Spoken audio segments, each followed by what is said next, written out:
in the last part of chapter 12 of the Gospel of Mark, verses 38 to 44, Jesus poses before us two attitudes through two individuals.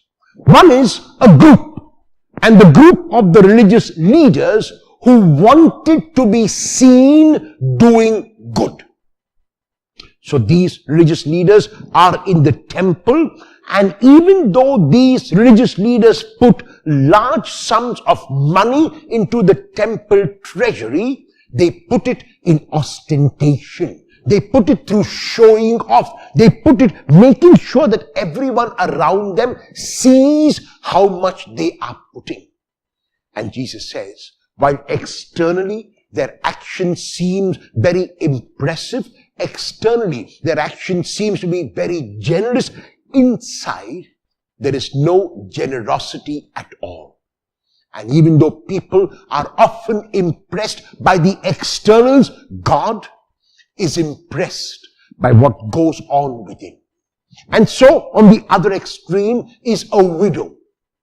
Widows and orphans at the time of Jesus were a very sad group, because the widow would have no husband to defend her in case of any kind of challenge. They were looked down upon. They were looked down upon because they had no support whatever, and so they were often exploited along with orphans. And this widow, who has no means of support, is being forced by the obligation, by what the religious leaders say, to put into the temple treasury even the nothing that she has.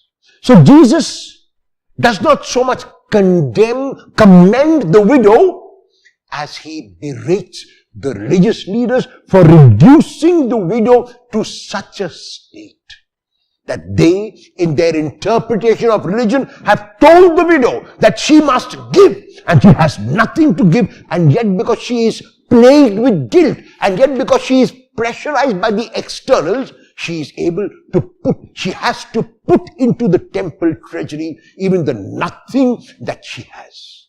And so Jesus appreciates and admires the widow, but even as he does this, he looks at the religious leaders and asks them if they can change their ways.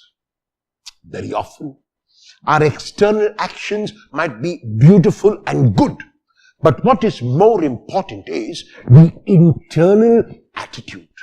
The German mystic Meister Eckhart says very beautifully, you should bother less about what you ought to do and think more about what you ought to be.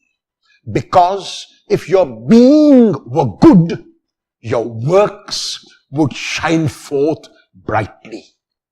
Will you ensure that your being is good so your works can shine forth brightly?